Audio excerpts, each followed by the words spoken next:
Welcome to ఆర్ఫే TV news. YCP నేత సతీష్ రెడ్డి తన నోరు అదుపులో పెట్టుకోవాలని, లేదంటే తీవ్ర పరిణామాలుంటాయని టీడీపీ నేత బీటెక్ రవి హెచ్చరించారు. బీటెక్ రవి లేవనెత్తిన అంశాలు గతం గుర్తు చేస్తూ బెల్పలలో వైఎస్ఆర్ కాల్పుల ఘటన గుర్తు చేశారు. ఈ కేసులో ఇంకా కోర్టులో ఉందని, అప్పుడు రాక్షసుడు అన్న వ్యక్తి ఇప్పుడు రాముడు ఎలా అయ్యాడని ప్రశ్నించారు. పార్టీ మద్దతు టీడీపీ సతీష్ రెడ్డికి 5 సార్లు టికెట్ ఇచ్చి ఎమ్మెల్సీని చేసింది. కానీ ఆయన పోటీ చేసిన ప్రతిసారి టీడీపీకి మెజారిటీ పెరిగిందని గుర్తు చేశారు. చంద్రబాబుపై ప్రశంసలు. చంద్రబాబు పులివెందులకు నీరు తెచ్చినప్పుడు సతీష్ రెడ్డి ఆయనకు పాదాభివందనం చేసి పొగిడిన విషయాన్ని ప్రస్తావించారు. చర్చరచ్చలో సతీష్ రెడ్డి పారిపోవడంతో కార్యకర్తలు ఇబ్బంది పడ్డారని, తనను అరెస్టు చేశారని ఆరోపించారు. లోకేష్ స్థాయి. నారా లోకేష్ గురించి మాట్లాడే స్థాయి సతీష్ రెడ్డికి లేదని, టీడీపీ వల్లే ఆయన ఈ స్థాయిలో ఉన్నారని, పదవులు అనుభవించి ఇప్పుడు ఇష్టానుసారం మాట్లాడితే తీవ్ర పరిమాణాలు ఉంటాయని బీటెక్ రవి స్పష్టం చేశారు. అందరికీ నమస్కారం. తర్వాత ముఖ్యంగా మిమ్మల్ని కూడా రమ్మన్నది ఏంటంటే, వైఎస్ఆర్ కాంగ్రెస్ పార్టీ ప్రధాన కార్యదర్శి అయినటువంటి సతీష్ రెడ్డి గారు ఈ మధ్య మాట్లాడిన మాటలు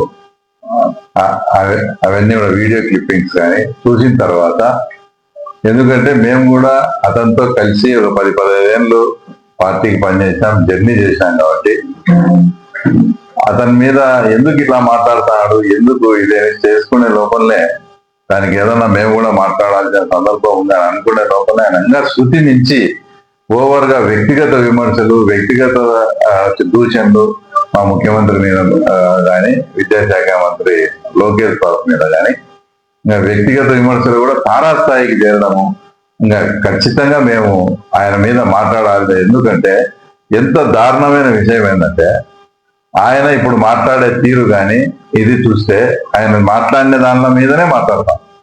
ఆయన ఈ మధ్య ఒక ఇంటర్వ్యూలో మాట్లాడుతూ, రాజశేఖర రెడ్డి గారు ముఖ్యమంత్రిగా ఉన్నప్పుడు బాలకృష్ణ గారి ఇంటిలో ఒక సంఘటన జరిగితే రాజశేఖర రెడ్డి గారు దాన్ని చాలా ఉదార స్వభావంతో వచ్చేసి వదిలిపెట్టి బాలకృష్ణ గారికి కానీ, బాలకృష్ణ కుటుంబానికి కానీ ఏదో ఆ రాజశేఖర రెడ్డి గారు పెద్ద న్యాయం చేసినట్టు ఆయన తర్వాత ఈ మధ్య కూడా కామెంట్ చేయడం, మాట్లాడడం జరిగింది.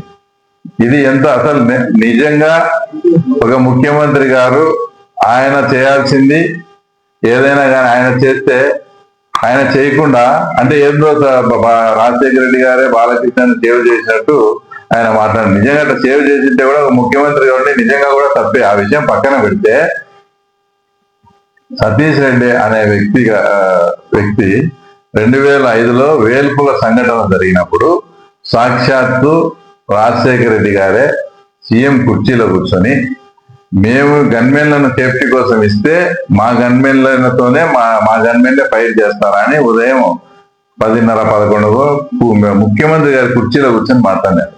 అదే ముఖ్యమంత్రి రాజశేఖర రెడ్డి, ఈయన పొగిడే రాజశేఖర రెడ్డి గారే సాయంత్రం 4-5కు మాట మార్చి మేము గన్మెన్లను ఇస్తే ఆ వెపన్ను తీసుకొని సతీష్ రెడ్డి కాల్చినాడని కేసు పెట్టారు. ఆయన కూడా కామెంట్ చేశారు.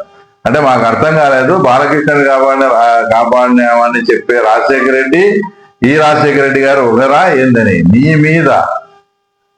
మీద గన్మెన్ వెపన్ తీసుకొని సతీష్ రెడ్డి కాల్చాడని కేసు పెట్టి దాని అప్పట్లో ఉండే మేజిస్ట్రేట్ దగ్గర, కాంతిమతి దగ్గర డెత్ డిక్లరేషన్ కూడా ఇప్పించారు.